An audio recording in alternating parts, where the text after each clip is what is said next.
حضور علیہ الصلوۃ والسلام نے کم خوری کی تعلیم دی، اور قرآن مجید نے بھی کہا کہ کھاؤ پیو لیکن اسراف نہ کرو، لا یحب المسرفین، بیلنسڈ ڈائٹ کا حکم دیا۔ بیلنسڈ ڈائٹ اٹ سیلف آپ کی صحت کے تحفظ کی ضمانت ہے، اور قرآن مجید افراط و تفریط سے بچا کر معتدل خوراک اور غذا کی بات کر رہا ہے۔ اور حضور علیہ الصلوۃ والسلام نے فرمایا، بخاری اور مسلم کی متفق علیہ حدیث ہے، المسلم یاکل فی معن واحد،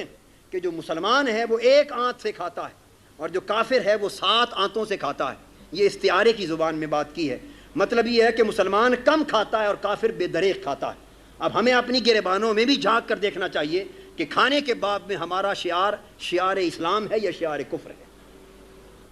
اور دیلمی روایت کرتے ہیں مسند الفردوس میں، حضور علیہ الصلوۃ والسلام نے فرمایا کہ اللہ رب العزت زیادہ کھانے والے شخص اور بھوک سے بڑھ کر کھانے والے شخص کے ساتھ اللہ نفرت فرماتا ہے۔ اور ایک حدیث میں ہے جو ابن ماجہ میں کہ حضور نے فرمایا بہت زیادہ کھانے والے شخص سے پناہ مانگو۔ اور سنن ابن ماجہ میں حدیث حضور علیہ الصلوۃ والسلام نے فرمایا کہ معدہ 3 حصوں پر مشتمل، اس کی 1/3 کھانے کے لیے، 1/3 پینے کے لیے رطوبات کے لیے، 1/3 سانس کے لیے۔ یہ وہ ریسرچ ہے، یہ وہ ڈکلیریشن ہے جو معدے کی تقسیم کے بارے میں حضور علیہ الصلوۃ والسلام نے 1400 سال پہلے بیان فرمایا۔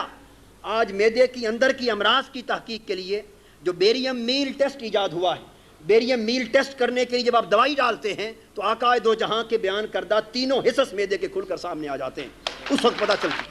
وقت پتہ چلتا ہے کہ وہاں کون سا بیریم میل ٹیسٹ تھا، کون سے آپریشن تھے کہ اللہ کا نبی صلی اللہ علیہ وآلہ وسلم معدے کی ساری جزیات اور تفصیلات اور حصص اور اعضاء کا تصور بیان فرما رہا ہے۔ اور پھر حضور علیہ الصلوۃ والسلام نے بسیار خوری سے اس لیے منع فرمایا اور کم خوری کا حکم اس لیے دیا کہ متعدد امراض کی بنیاد بسیار خوری ہے۔ یعنی آج کے کارڈیالوجسٹ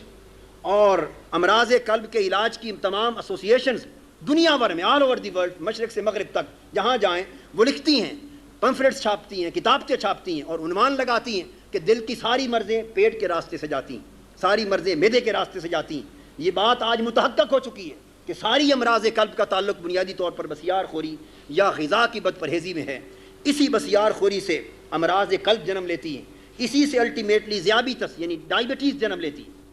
جب آدمی زیادہ کھاتا ہے تو زیادہ کھانے سے، میں عرض کر رہا ہوں کہ حضور علیہ الصلوۃ والسلام نے زیادہ کھانے کو اتنی شدت کے ساتھ کیوں مذموم قرار دیا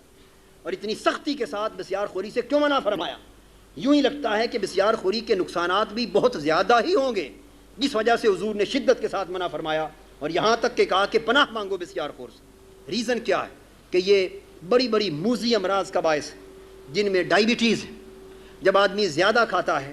تو اس زیادہ کھانے کے نتیجے میں لبلبے کو، پینکریاس کو زیادہ کام کرنا پڑتا ہے، اور وہ زیادہ کام کر کر کے اس کے خلیے یعنی سیلز تھک جاتے ہیں۔ جب تھک جاتے ہیں وہ کام کرنا چھوڑ دیتے ہیں، جب وہ کام کرنا چھوڑ دیتے ہیں اس کے نتیجے میں انسولین کم ہو جاتی ہے، وہ ہارمون جو پینکریاس، جب انسولین کم ہو جاتی ہے تو اس کے نتیجے میں وہ اس سے جو کھانے کی شوگر جو کیلوریز میں بدلتی تھی، حرارے بنتے تھے، اس میں بدلنا اور استعمال ہونا بند ہو جاتی ہے اور وہ شکر خون میں جمع ہونا شروع ہو جاتی ہے، اس سے شکر کی مقدار بڑھ جاتی ہے اور اسی کو ڈائبٹیز کہتے ہیں۔ میں سوال کرتا ہوں آج اس جوان ذہن سے،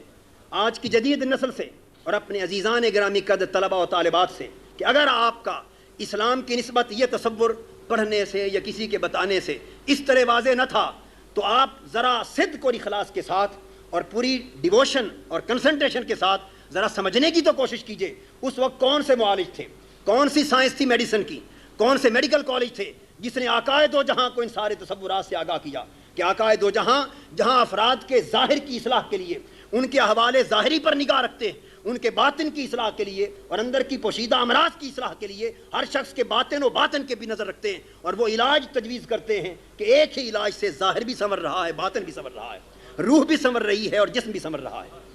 تو بسیار خوری سے حضور نے بئی طور منع فرمایا